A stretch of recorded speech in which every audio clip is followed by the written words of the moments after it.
बस निहाल हो जाओगे, कुछ पकड़ो या ना पकड़ो, निहाल हो जाओगे। मान लो हमारी बात।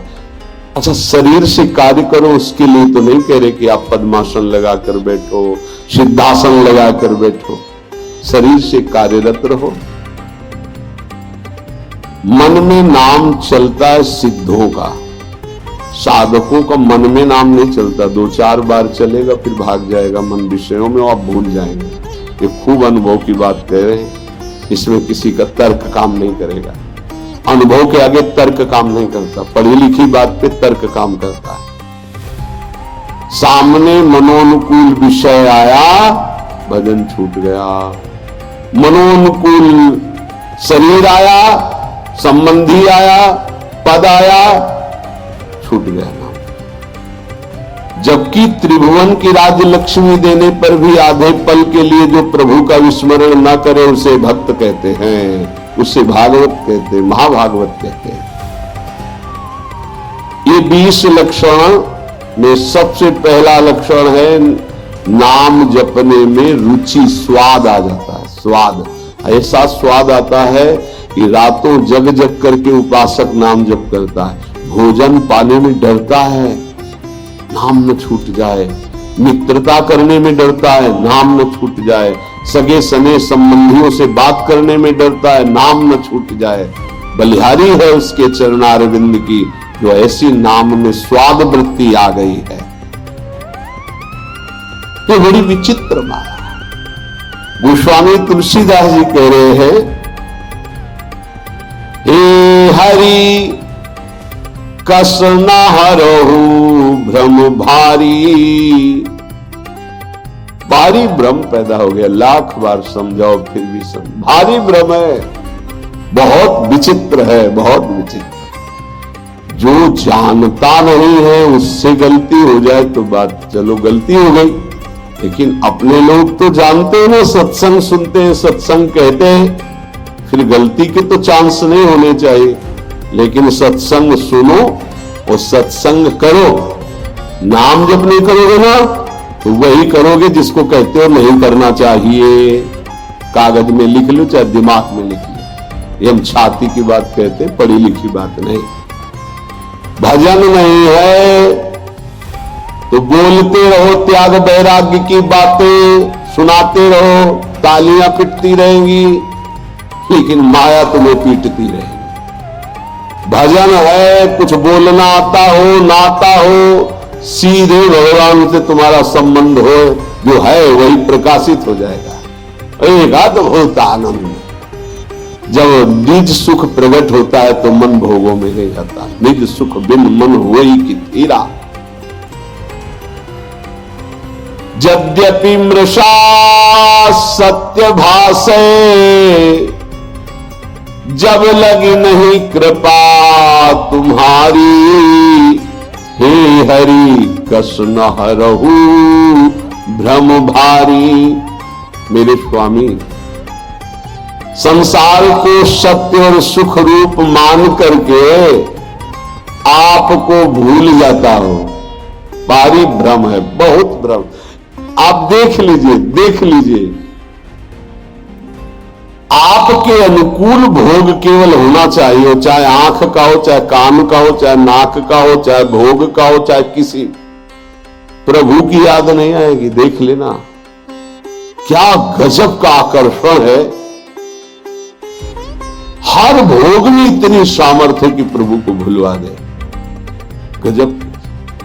धन्य है वो भक्त जो ऐसी परिस्थिति में राधा राधा राधा राधा। कई बार हमने कहा कि आप किसी भी भोग का वास्तविक सुख देखना चाहते हैं तो ठीक जब आप भोग रहे, चाहे रसेंद्री का हो, जनेन्द्री का हो, नेत्रेंद्री का हो, घ्राणेन्द्री का हो, उस समय आप नाम में चित्त लगा दीजिए, राधा राधा। फिर सुख मिले तो हमको बता देना।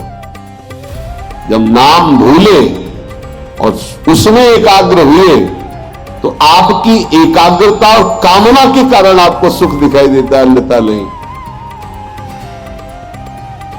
प्रभु यद्यपि मृषा, बहुत झूठा सुख है, और सत्य भाषा, सत्य लग रहा है। नाथ कृपा कर दो, इस भ्रम को हटा दो, आपकी कृपा से ही हटेगा।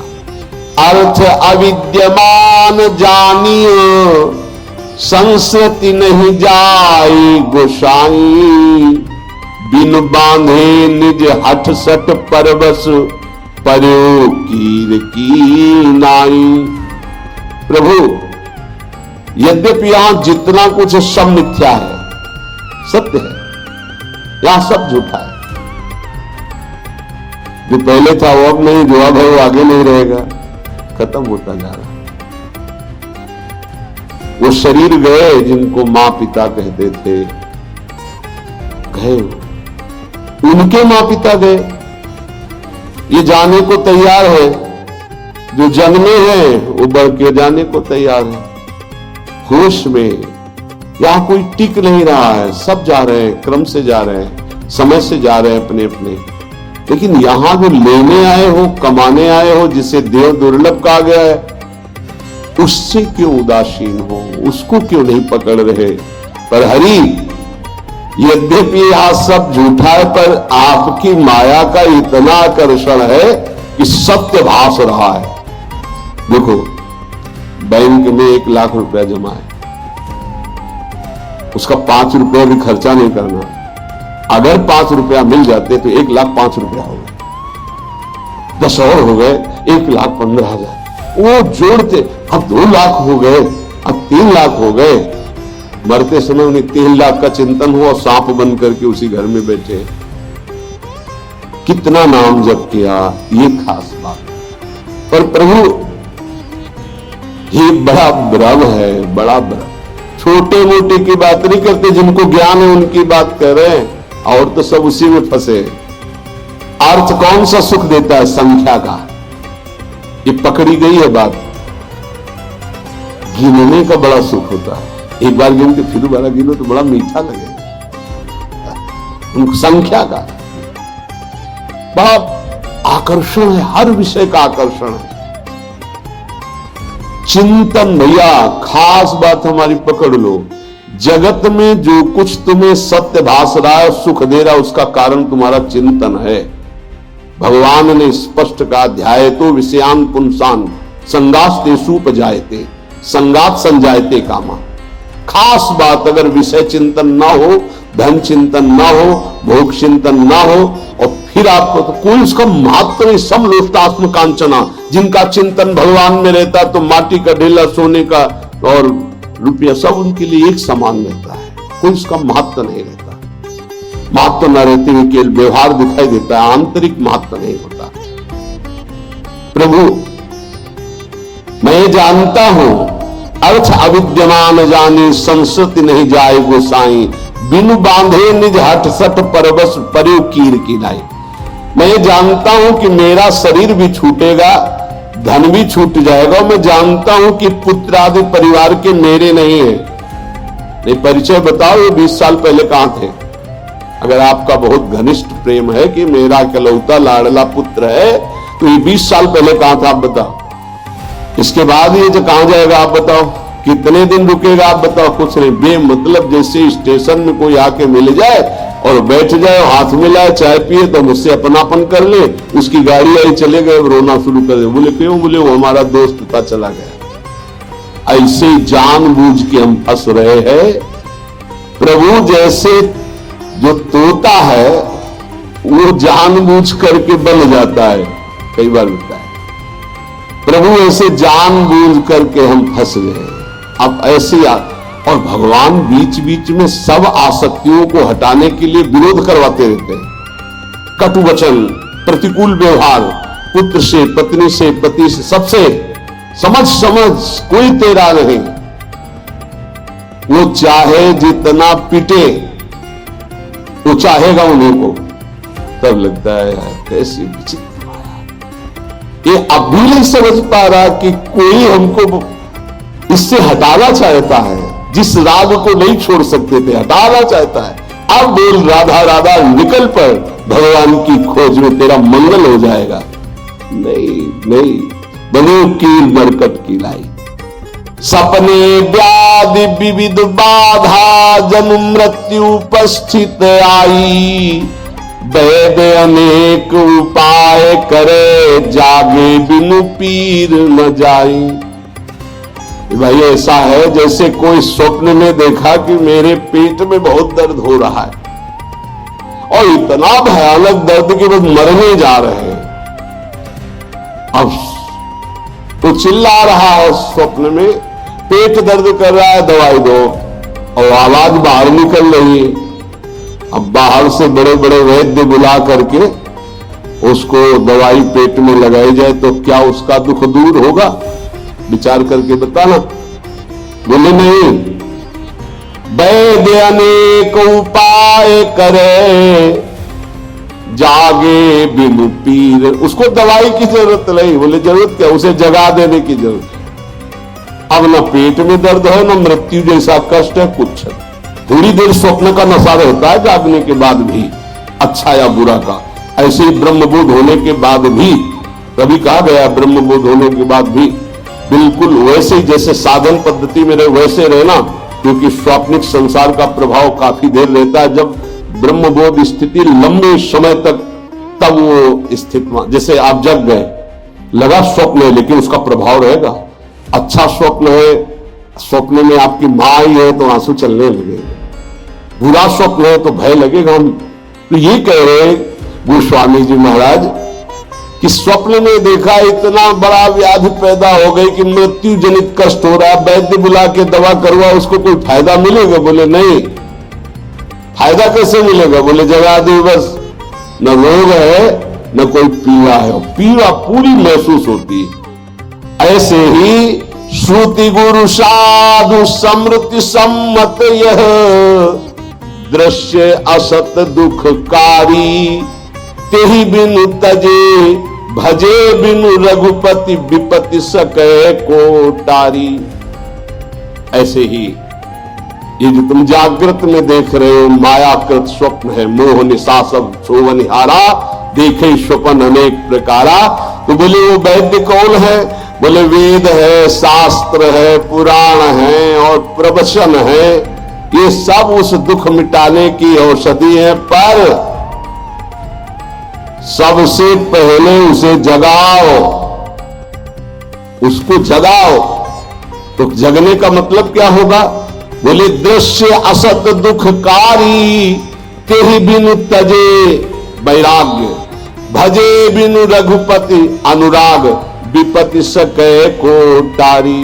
संसार से वैराग्य और प्रभु से अनुराग हुए बिना ये भारी दुख परंपरा, पुनरपि जननम पुनरपि मननम पुनरपि जननी जठरे शयनम, ये मिटने वाली नहीं। बहुपाय संसार तरन कहां, विमल गिरा श्रुति गावे, तुलसीदास मैं मोर गए बिनु, जीव सुख कबहु न पावे। मैं और मोर तोड़ तय माया, जब तक मैं मोर तय तोड़ नहीं जाएगा तब तक कभी सुख की अनुभूति नहीं होगी। यह ऐसा भ्रम फैल गया मैं मोर तय तोड़ का कि नाम में रति ही नहीं होती।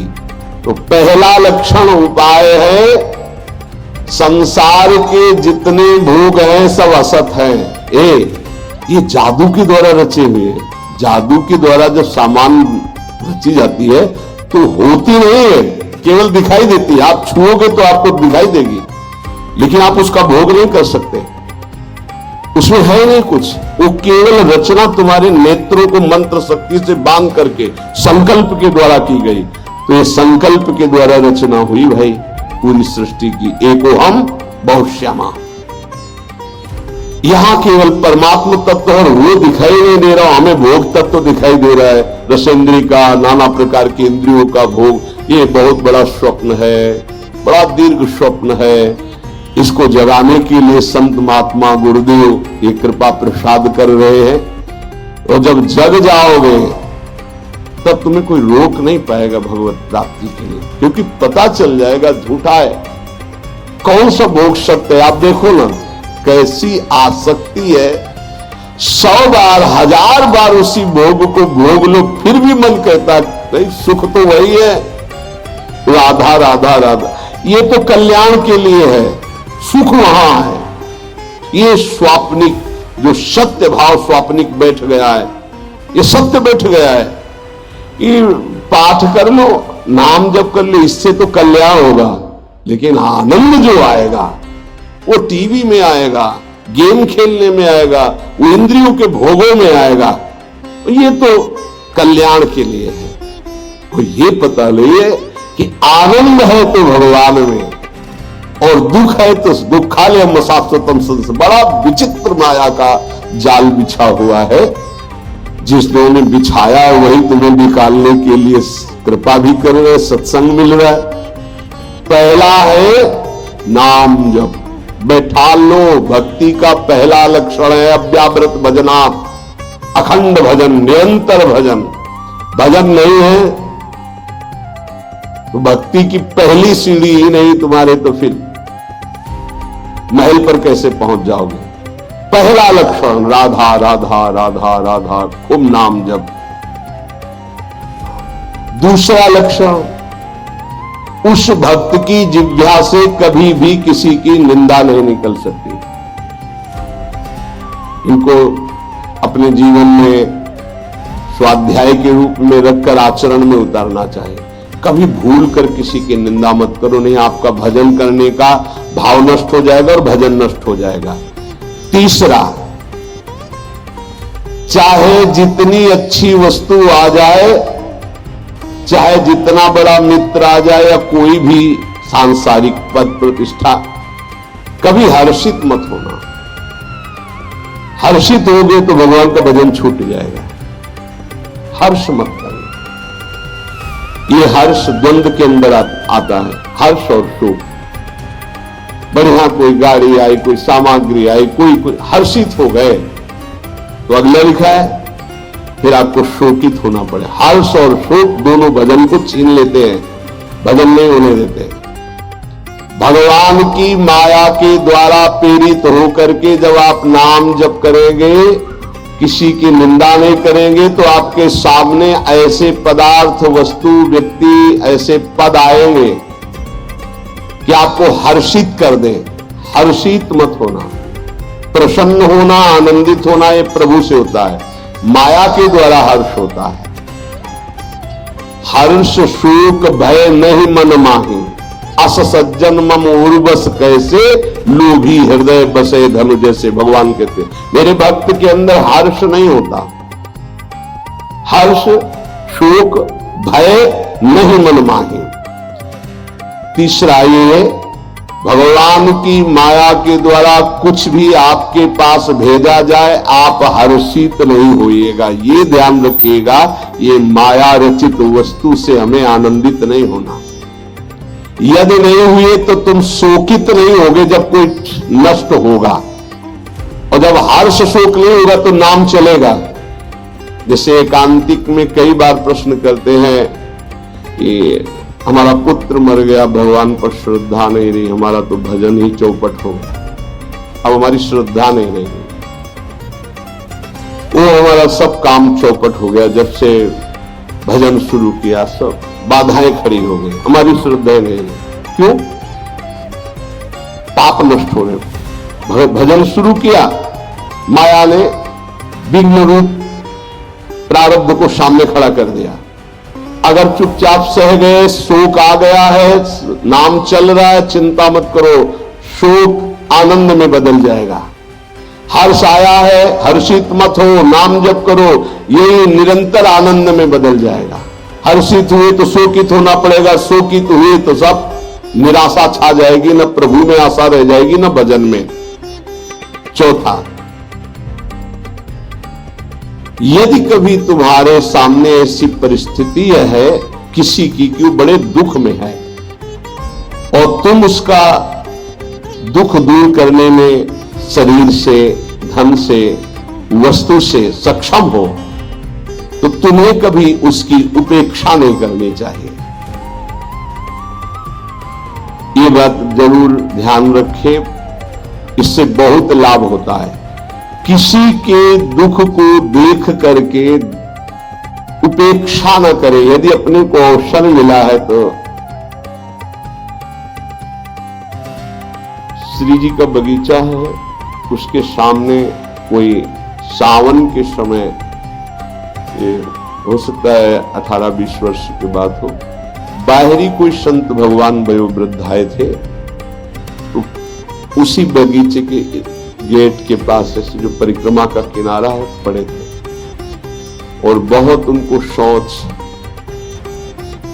वृद्ध थे, कोई अब कौन यहाँ तो सब परिक्रमा लगा रहे, सब अपने राग रंग में मस्त। सुबह देखा था परिक्रमा करते सोचा ऐसे भिक्षा को गए तो दोपहर को देखा ऐसे, फिर भी लगा के आराम कर रहे होंगे। शाम के देखा तो फिर वही, तब लगा शाम के दर्शन करने गए, हम नजदीक गए तो देखा वो बोल नहीं पा रहे। एक मित्र संत जो थोड़ा अर्थव्यवस्था वाले थे, उनसे प्रार्थना की, रामकृष्ण मिशन में भर्ती है, जो 8-10 दिन हो, तो उनका जो दुलार मिल रहा था ना, वो हृदय में जो आनंद प्रकट का, ऐसा लग रहा था मेरे प्रभु स्पर्श कर रहे हैं। हमारे पास सामर्थ्य नहीं है तो शरीर से, व्यवहार से, बुद्धि से, अगर अर्थव्यवस्था है तो अर्थ भी लगा करके, प्राप्त सेवा का त्याग करने से भजन में हानि हो जाती है। प्राप्त सेवा, अगर कोई पशु पक्षी मनुष्य ऐसा है जिसके सानिध्य को भगवान ने दिलाया, जैसे पूज्य भाई जी से हनुमान प्रसाद पोद्दार जी महाराज, एक वयोवृद्ध टीबी के रोग के जिनको घर वालों ने निकाल दिया था, वो ऐसे ही रोड के किनारे, बहुत ही बुरी दशा थी। तो किसी भक्त ने बताया कि ऐसा ऐसा कई दिन से देख रहे हो, बहुत भाई जी नजदीक गए, उनको उठा के लाए, अपने एक कमरे में रखा, जांच करवाई तो टीबी बहुत बढ़ी हुई। अच्छा, ये संक्रामक रोग होता है, जैसे थूक आदि, तो सब वो ऐसे दस्ताने और मास्क लगाकर भाई जी ऐसे ड्यूटी बंधी की 2-2 घंटे 3-3 घंटे सब उनकी सेवा में। अपरिचित, रोग ग्रसित, अनाथ, प्राप्त सेवा ये भगवत स्वरूप है। भाई जी से कहा, भाई जी संक्रामक रोग होता है, आप मास्क नहीं लगाए, आप सावधान। बोले देखो आप मरीज की सेवा कर रहे हैं, हम भगवान की सेवा कर रहे हैं, हमें कुछ नहीं होने वाला, क्योंकि मैं अपने भगवान की सेवा करूं, आप मरीज की आप जरूर पहनिएगा, क्योंकि आप मरीज की कर रहे हैं, हम श्री भगवान की, हमारे श्री भगवान है। बड़े बड़े महापुरुषों से शिक्षा मिलती है, कभी ऐसा अवसर मिले तो जरूर वहां प्रमाद नहीं करना चाहिए कि हमारा क्या नहीं, भगवान उस रूप में आपको कुछ विशेष स्थिति प्रदान करने के लिए सेवा का अवसर दिए। ये चौथा, प्राप्त सेवा का कभी त्याग न करें। जैसे एक 2 बार ऐसा हुआ, कई दिन से भूखे बाबा, कहीं मिलेगा क्या, कहीं भोजन की व्यवस्था है क्या? भोजन की कहां व्यवस्था है तो मुझे पता नहीं, लेकिन आइए आप, जो कुछ भोग का श्री जी का 1-1 लड्डू लगा दिए, मिश्री लगा दिए, वो रखा, आप इसे पाइए, अभी हम मांग के लाते हैं। हमारी जितनी सेवा में सामर्थ्य है उतना हम आपको, अगर आपके पास भोजन की व्यवस्था है और कोई दुखी है, भूखा है, प्यासा है, आप दे दीजिए। कोई ठंडी में कांप रहा है, आपको लग रहा है कि इसको जरूरत है, वास्तविक वो निरपेक्ष है, अपना शाल, अपना स्वेटर ये आप देखिए, आपको हृदय में कैसा आनंद, कैसे आपके सुकृत उदय होते हैं। बहुत रहस्य की बात है। प्राप्त सेवा का त्याग करने से श्री जी के भजन में विक्षेप पड़ जाएगा और उपासक का भाव क्षीण हो जाएगा। वो चाहे किसी पशु पक्षी की हो या किसी मनुष्य की, अगर सेवा प्राप्त हो गई है तो उस समय उपेक्षा ना कीजिए, ये तो ऐसे संसार है सब नहीं। आप पूज्य राधा बाबा के पावन चरित्र में अवध धाम कनक बिहारी जी के दर्शन कर ले, रास्ते में गधे के रूप में, भगवान ही सब रूपों में, तो बहुत ही घाव कौआ ऐसे जिंदा नोच रहे थे। बाबा ने देखा तो सब, अब बाबा प्राय मौन रहते थे, अपना अचला उतारा, पूरा उड़ा दिया, ऐसे ऐसे मक्खियां उड़ा रहे। भाई जी को चिंता रहा करती थी, क्योंकि बाबा भावावेश में कभी भी कहीं भी खड़े हो गए थे, पीछे मुड़ के दे, राधा हुआ कहा, पता नहीं कहा। अब दौड़ भाग हुई तो देखा अरुण वस्त्र का जो भगवा वस्त्र है वो उस गधे को उठाए हुए आप ऐसे। तो कहा कनक बिहारी के पट बंद हो जाएंगे इतने, जब तक ये परम धाम नहीं जाएगा तब तक हम कनक बिहारी के दर्शन नहीं करेंगे। जब इतने बड़े महापुरुष का वस्त्र ऊपर पड़ गया और हाथ लग गया, तब भोग कौन सा रह जाएगा।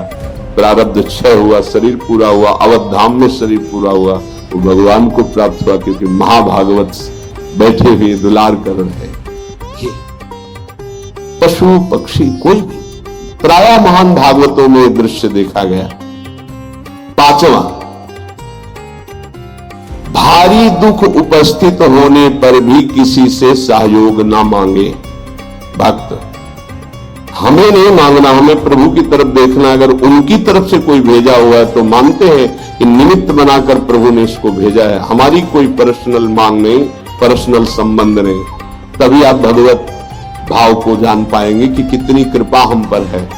अपना भारी से भारी समस्या में केवल संबंध प्रभु से रहना चाहिए, किसी अन्य की प्रति हमारा भाव ना जाए। ये अध्यात्म है, इसे ठीक से समझ लीजिए। भारी से भारी दुख उपस्थिति होने पर भी हम किसी से सहयोग ना मांगे, अन्य किसी से। हम उसको जितना निवृत्त कर सकते हैं, जो व्यवस्था दी प्रभु ने, ये तो हम प्रभु की तरफ देखते हैं। सच्ची मानना, बड़ी से बड़ी व्यवस्था एक क्षण में वो प्रभु कर देते हैं। निमित्त किसी को बना दे, तब आपको लगेगा ये श्री जी के द्वारा किया हुआ विधान है, मेरे द्वारा नहीं। छठा, तुम्हारे पास जो भी वस्तु है, जो भी पद है, जो भी संपत्ति है, वो केवल श्री भगवान के द्वारा दी हुई है, वो श्री भगवान की है, ऐसा भक्त प्रतिपल मानता है। नाथ सकल संपदा तुम्हारी, मैं सेवक समेत सुतनारी। साधन वैराग्य मार्ग है, जो तपस्या है, जो भजन है, जो ज्ञान है, जो वैराग्य है, जो प्रेम है, जो भी वो प्रभु के द्वारा प्रदत्त है, इसलिए कभी उसका अभिमान न करें, न बाहरी पद प्रतिष्ठा संपत्ति का, न आंतरिक तप समाधि आदि तक का। सातवां, कोई भी प्राणी कितना भी तुम्हारे प्रति, वही जो अभी वृंदावन में मामृत में सुना, कितना भी अपमान करे, निंदा करे, अपराध करे, चुप रहना, सहन कर जाना, कुछ मत बोलना। उसकी तो तुम्हारी क्षमा ही जाकर के बुद्धि ठीक कर देगी। दंड से ज्यादा क्षमा में बल होता है, ध्यान रखना। भगवान शिव कह रहे हैं, अपने कर्म जाए अपकारी, उमा क्षमा साप होते भारी। यदि आपने क्षमा कर दिया तो आपका आनंद बढ़ेगा, और वो क्षमा उसके लिए साप से भी यदि दंड जाकर के देगी। हमें ऐसी भी भावना नहीं करनी, हमें हृदय से क्षमा करना है, पर वो अपकार करने वाला अपने आप जलेगा, अपने आप नष्ट होगा। आपको क्षमा ही करना। जैसे किसी की सोच है कि अगर उसे क्षमा कर दिया तो बढ़ता चला जाएगा, नहीं, ये क्षमा ही अस्त्र है, उसको जाकर के परास्त करेगी, उसके हृदय को, उसकी बुद्धि को ऐसी जगह गिराएगी, उठ नहीं पाएगा। उमा क्षमा साप होते भारी, साप से भी, दंड से भी ज्यादा उसका वो क्षमा हिसाब कर देगी। आपकी तरफ से क्षमा होना चाहिए। ये संत, ये भक्त, ये वैष्णव जनों का बल होता है, क्षमा एक बल है। आठवां, अपने गृह कार्य करते हुए या अपने साधन कार्य करते हुए बुद्धि को चंचल ना होने दे, अपने साधन पे रखे, अर्थात नाम जप चलना चाहिए। कार्य करते हुए, अपने साधन कार्य को करते हुए बुद्धि को चंचल ना होने दे, उसे अपने लक्ष्य में रखिए, अपने आराध्य देव में रखिए, श्यामा श्याम में रखिए। नवा, मृदु भाषण कीजिए, कभी कठोर भाषण, उद्दंडता पूर्वक ऐसे शब्द न निकल जाए कि किसी के हृदय में चोट पहुंच जाए, किसी का हृदय दुखी हो जाए, ऐसा नहीं बोलते। बहुत संभाल के वक्त को बोलना चाहिए। आपकी वाणी नाम जप करती है, इसलिए कोई ऐसे शब्द ना निकले। बहुत भूल हो जाती, कभी कभी ऐसे शब्द निकल जाते हैं जिनको फिर बाद में बड़ा पश्चाताप होता है। यद्यपि हितकर भावना से ही निकलते हैं, पर वो नहीं निकलने चाहिए, क्योंकि भजन करते हो सत्य हो जाएगा उसके ऊपर। मान लो धामवास करते हो, भजन करते हो, आपने शासन के लिए ही बोल दिया कि भोगोगे दुर्गति हो जाएगी, मान लो, नहीं बोलना। तो भाई ऐसे चलने से ऐसा होता है, ऐसे चलने से ऐसा होता, बस भोगोगे दुर्गति हो जाएगी, समझ नहीं पा रहे आप, सीधे उसको दंड विधान दे रहे हो, ऐसी गलती हो जाती है। आप जितना भजन करते हैं वो भजन कोई साधारण नहीं। आप जो राधा राधा बोलते हैं, मधुर भाषी रहिए, किसी को ऐसा न निकल जाए कि उसको दंड भोगना पड़े, तो आपका भजन क्षीण हो जाएगा। प्रार्थना करते हैं कि आपके पास अगर भजन है तो कभी किसी को दंड विधान मत सोचना, नहीं लागू हो जाएगा, आपका भजन क्षीण हो जाएगा। इसमें पक्का, आज नहीं तो कल पक्का लागू हो जाएगा, क्योंकि भजन है। भजन नहीं तो ऐसे फालतू कहने वालों का नहीं लगता, लेकिन भजन है तो लागू हो जाएगा, पक्का लागू हो जाएगा। बहुत डरना चाहिए भजन करने वालों से, कहीं हमसे त्रुटि हो जाए कुछ ऐसा। संतों के वचन मंगल के लिए होते, भगवत प्राप्ति के लिए होते, ब्रह्म प्राप्ति के लिए होते। कहीं हमारे द्वारा कुछ ऐसे शब्द न निकल जाए जो किसी को कष्ट प्रदान करने वाले हो, बहुत संभल के, क्योंकि भजन करते हो, पक्का लागू हो जाएगा। यदि नाम जप कर रहे हो पक्का लागू हो जाएगा, पर आपका भजन क्षीण हो जाएगा। जैसा आप संकल्प करेंगे वैसे ही आपकी दशा होगी, ध्यान रखना। यदि हम संकल्प करते हैं दूसरों का मंगल हो तो हमारा मंगल हो जाएगा, हम दूसरों का मंगल हो तो हमारा मंगल हो जाएगा, पक्का हो जाएगा। 10वां, गंदी भाषा का प्रयोग, अश्लील भाषा, ये नाम जापक की जिह्वा से नहीं होना चाहिए। गाली गलौज, ये सब गंदी बातें, ये सब नहीं, हंसी मजाक में गंदी बातें, ये सब नाम जापक की जिह्वा पे नहीं होनी चाहिए। कहा जो कोई भी व्यसन करता है, कोई भी व्यसन, उसका नाम सिद्ध नहीं हो सकता, उसका भजन से। देखो जो सिद्ध पुरुष हैं उनकी नकल नहीं करनी चाहिए। जो भगवत प्राप्त हैं, जिनका भजन निरंतर चलता है, उनकी नकल नहीं करनी चाहिए, उनका आचरण अनुसरण नहीं करना। वो जो उपदेश से उनका आचरण मिले, ऐसा शास्त्र आज्ञा करते। कोई भी व्यसन साधक अगर करेगा, अश्लील संभाषण बोलेगा, तो नाम कैसे सिद्ध हो पाएगा। 10वां यही कि अश्लील शब्द न बोले, कोई व्यसन न करे। 11वां, किसी की चुगली न करे। ये प्राय चतुर साधकों में नहीं होता है। रामय भजन्ते चतुर नर, जो विवेकहीन है उनके द्वारा ये गलती ज्यादा हो जाती। चुगली, ये बहुत जल्दी सुकृत नष्ट हो जाते हैं। सुना, वो ये उनके लिए ये कह रहे ऐसा ही है क्या, और वो ऐसा है, वो ये प्रपंच साधकों में नहीं होना चाहिए। किसी की वार्ता नहीं करनी, करनी तो श्यामा श्याम की। 12वां, किसी भी तरह की सांसारिक चर्चाओं का कोई स्थान नहीं होना चाहिए। सांसारिक चर्चा, समाचार पत्र पढ़े, समाचार सुने या किसी की बात, वो व्यर्थ का कोई भी भाषण उपासक के जिह्वा में नहीं होना चाहिए। भाई अगर आपको नेता बनना है, राजपदों पर राष्ट्र सेवा करनी, तो जरूर समाचार सुनिए। कौन सी पार्टी कितनी प्रबल हो रही है आप देखिएगा, कौन सी क्या व्यवस्था हो रही है, कौन सा आंदोलन चल रहा है, किसकी क्या मांग है, ये तो आप देख लीजिएगा, क्योंकि आपको नेता बनना है, आपको राष्ट्र सेवा। और यदि आपको भगवान की प्राप्ति करनी है तो समाचार पत्र, समाचार आदि यदि सुनोगे तो 24 घंटे की खुराक मन इकट्ठा कर लेगा, और वो उसी तरह के चिंतन में आपको फंसा देगा। और जो चिंतन होता बोले बिना रहा नहीं जाता। पुण्यात्मा का महात्मा का लक्षण है, कितना नाम जमा किया, बोला राधा, अब इसकी कौन सी कीमत है। ये महत्व का समझ में आएगा, वो महत्व समझ में आएगा। इसीलिए यह कह रहे, ये व्यर्थ के संभाषण सुनना, व्यर्थ की भाषण की वृत्ति रखना। समाचार पत्र दुनिया में क्या हो रहा है, भगवान की प्राप्ति में सबसे ज्यादा बाधक ये है, ध्यान रखना। फिर चित्त वृत्ति वही लगती है। और आजकल भगवान की माया के द्वारा कृपा हुई है कि मोबाइल सबके पास है, सर्च करो, संसार को देखो। बचो भाई, अगर भक्ति का रंग, बिल्कुल अपनी भक्ति फीकी लगने लगेगी। जब इन बातों को सुनोगे, इन बातों को देखोगे, तो आपको अपनी भक्ति फीकी लगने लगेगी।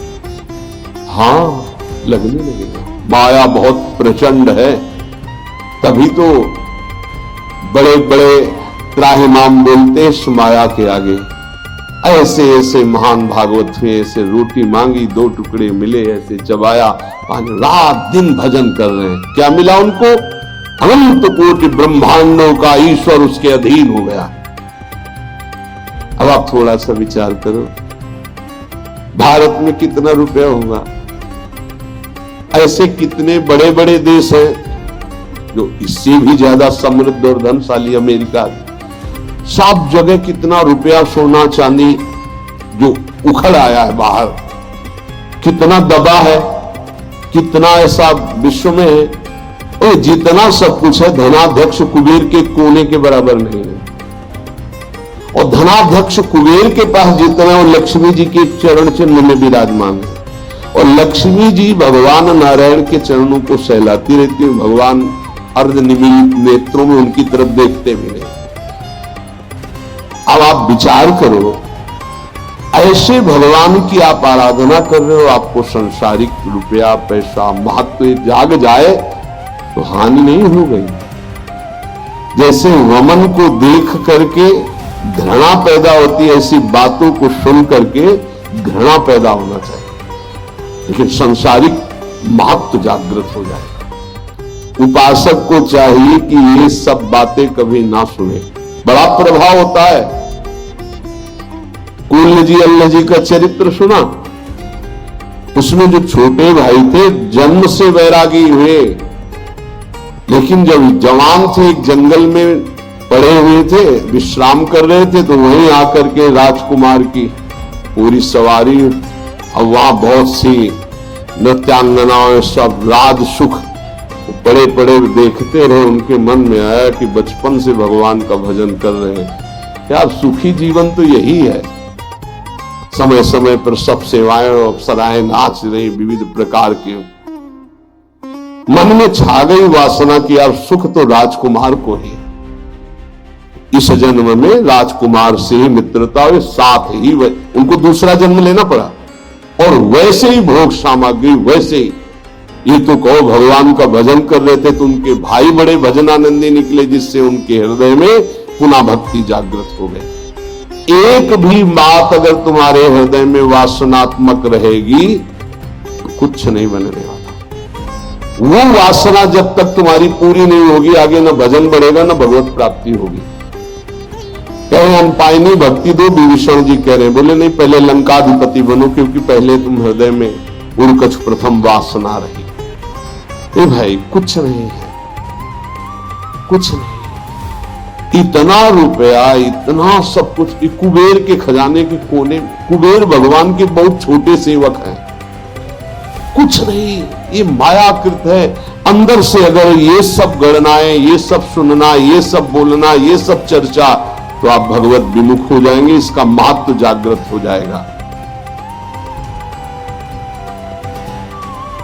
13, किसी से, किसी भी चालबाजी से धन का अपहरण करने की कोशिश न करें।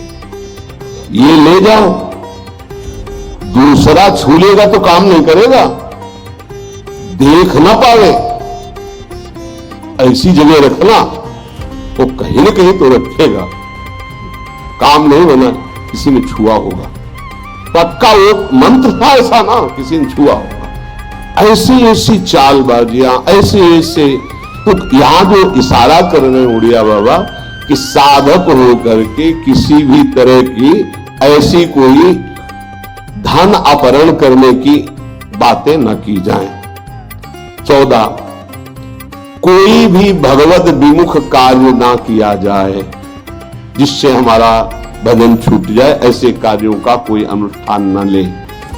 बहुत से ऐसे कार्य होते हैं जो धर्मार्थ दिखाई देते हैं लेकिन उनमें भजन छूट जाता है, तो विरत बहुकर्मा। 15, हित मित पथ्य मेघ, ऐसा भोजन करें। 15वां भोजन हित। हित का तात्पर्य है जो शरीर और भजन के लिए हितकर हो, शरीर और भजन के लिए।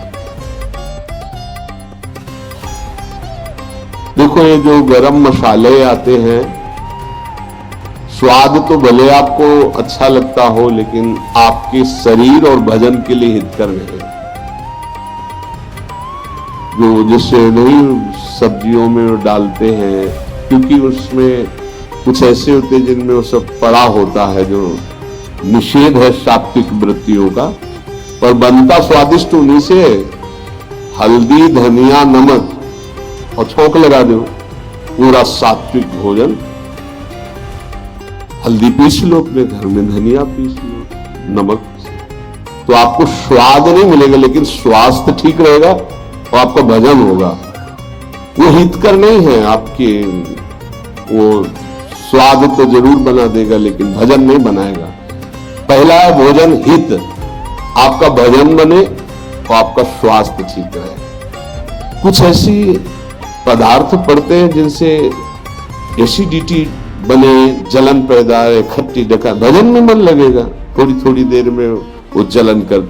मित, थोड़ा भोजन, थोड़ा बहुत रहस्य है, ये अध्यात्म शक्ति को बढ़ाता है। अधिक भोजन में हमारी अध्यात्म शक्ति पचाने में लग जाती है, भजन नहीं होता।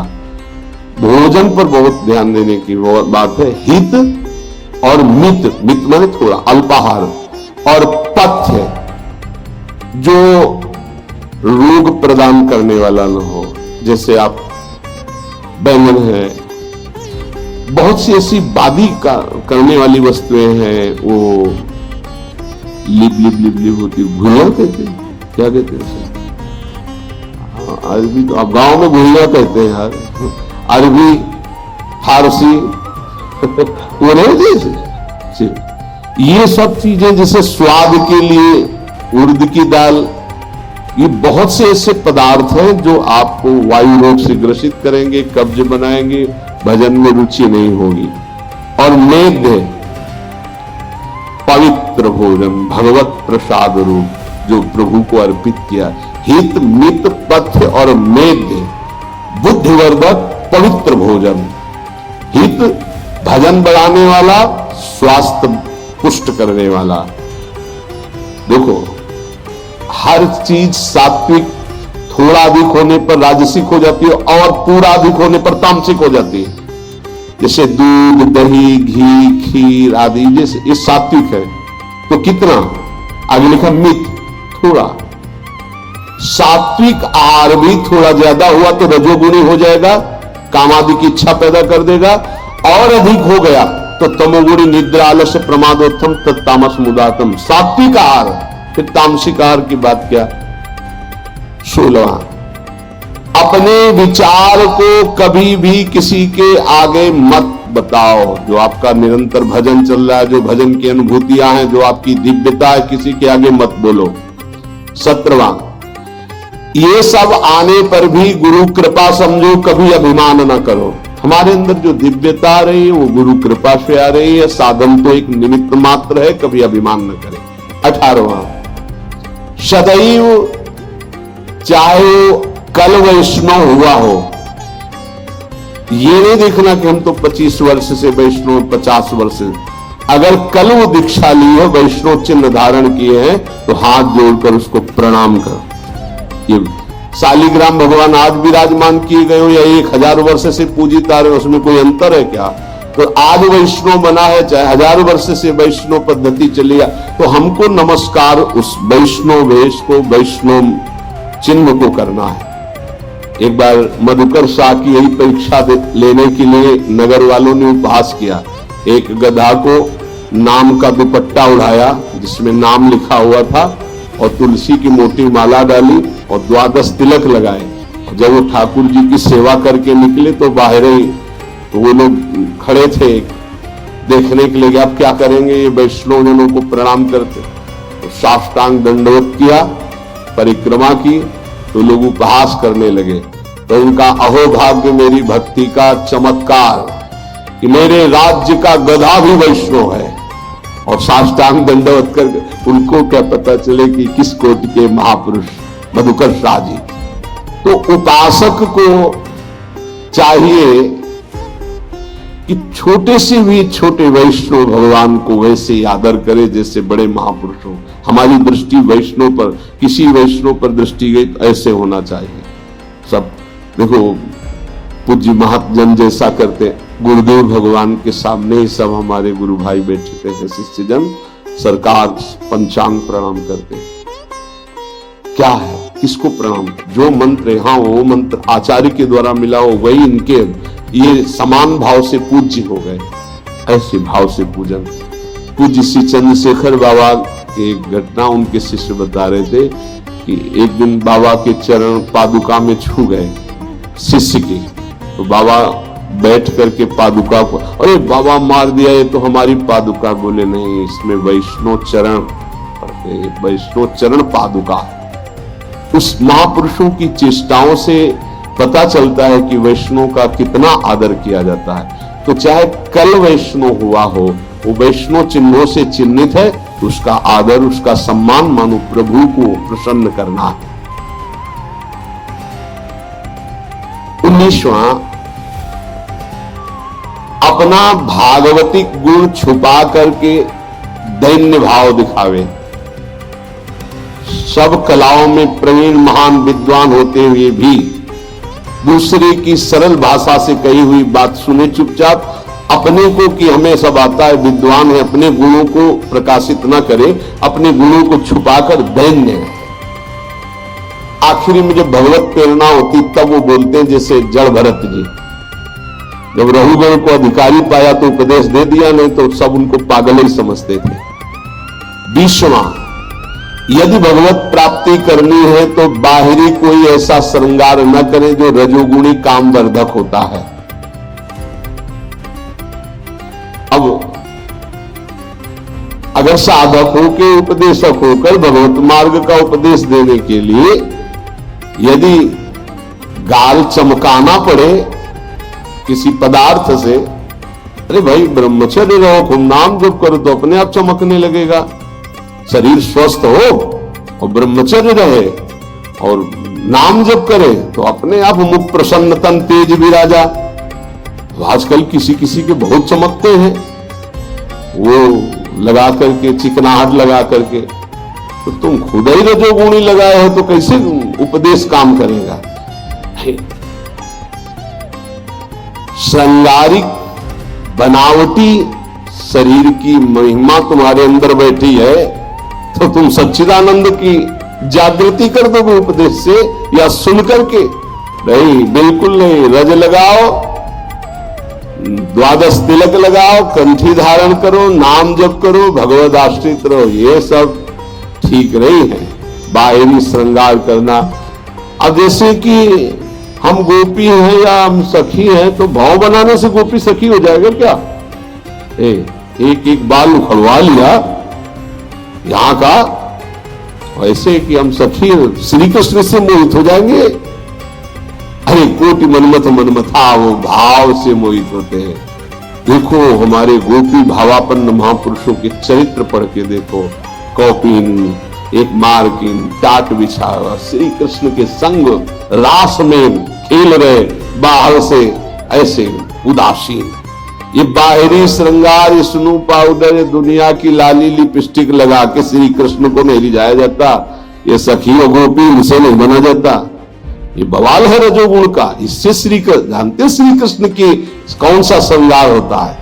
स्थूल सूक्ष्म कारण तीनों शरीरों का त्यागी हो, अखंड चिंतन में अनुराग में जब रुदु सुस्वरम राजन कृष्ण दर्शन लालसा, वो भाव है, वो स्थिति है, गोपी स्थिति। जैसे देखो मुख्यमंत्री पद, प्रधानमंत्री पद, राष्ट्रपति पद, देवराजेंद्र पद, प्रजापति पद, परमेष्ठी पद, ऐसे ही एक पद है। शांत पद, दास्य जो भाव पद, वो सखा भाव पद, ये वात्सल्य भाव पद, ये गोपी भाव पद, ये सहचरी भाव पद, सहचरी पद पावे आता है ना, पद माने ये सबसे बड़ा, परम पद से भी बड़ा पद है, इसको यहां घसीट लाए देव भाव में। यही तो दुर्दशा हो जाती है उपासक की, देव भाव में और गोपी भाव। अरे जहां शिव को भी भाव देह धारण करनी पड़ेगी। आप क्या सोचते हो, वहां शिव जी ने जटाओं के ऊपर चुनरी डाल ली, सच्चिदानंद तत्काल तन्मय हुए गोपी भाव में और गोपी बनकर अंदर गए। अब वो तो दिखाने के लिए बाहर से हमारे आप भाव के लिए चुनरी उड़ा देंगे कि ऐसे शिव जी गए थे। सच्चिदानंद शिव है, तत्काल भाव किया, उसी भाव देह को प्राप्त होकर तब प्रवेश पाया स्वामिनी जी की कृपा से। इसलिए कह रहे कि ये भक्त को बाहरी बनावटी बचो। दो ही पद्धतियां हैं बैरागी की, या तो पूरा मुड़वा ले या पूरा ऐसे। बीच वाला तो हमने आज तक कभी नहीं देखा किसी भी संप्रदाय में। ये गृहस्थी में, प्रवचन में, उसमें हो सकता है, लेकिन विरक्त में नहीं हो सकता। विरक्ति की दो ही पद्धतियां हैं, या तो भद्र और या तो फिर उसे सदवई भाषा में कहते हैं झंडे या मुंडे। झंडे कहते हैं पूरा ऐसे रखवा लेना, मुंडे माने मुंडन करवा लेना।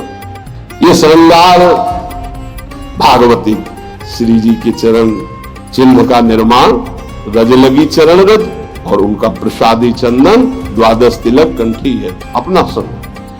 ये सांसारिक श्रृंगार किसके लिए भैया?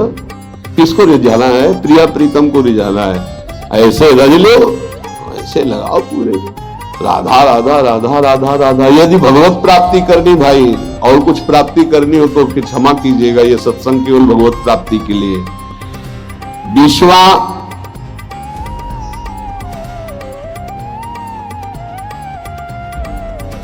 निष्पक्ष होकर के पूरा जीवन व्यतीत कर दो, किसी को अपना स्वीकार न करो।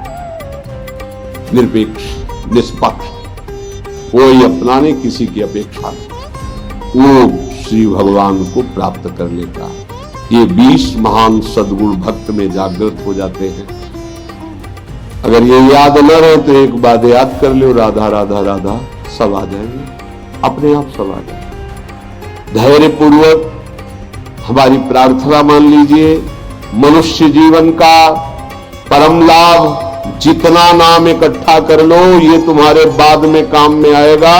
अभी इसको खर्चा मत करना, न रोग में, न संकट में, न विपत्ति में, ये तुम्हें निहाल कर देगा। अभी तुम्हारी समझ ठीक नहीं है, इसलिए संसार की ये हर वस्तु, व्यक्ति, स्थान प्रिय लगते हैं और नाम प्रिय नहीं लगता। लेकिन बात मान लो, ये नाम तुम्हारा लोक परलोक सब कुछ संभाल देगा। इन परलोक सकल सुख पावत मेरी सो भैया कृष्ण गुण संचु। खूब नाम जप करो, एक एक मिनट जीवन का व्यर्थ मत जाने दो।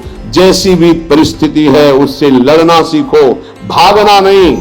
नाम के जप से दुख को सहो, नाम के जप से सुख को सहो। सुख में भूलो मत, दुख में भूलो मत। राधा राधा राधा तो निहाल हो जाओगे।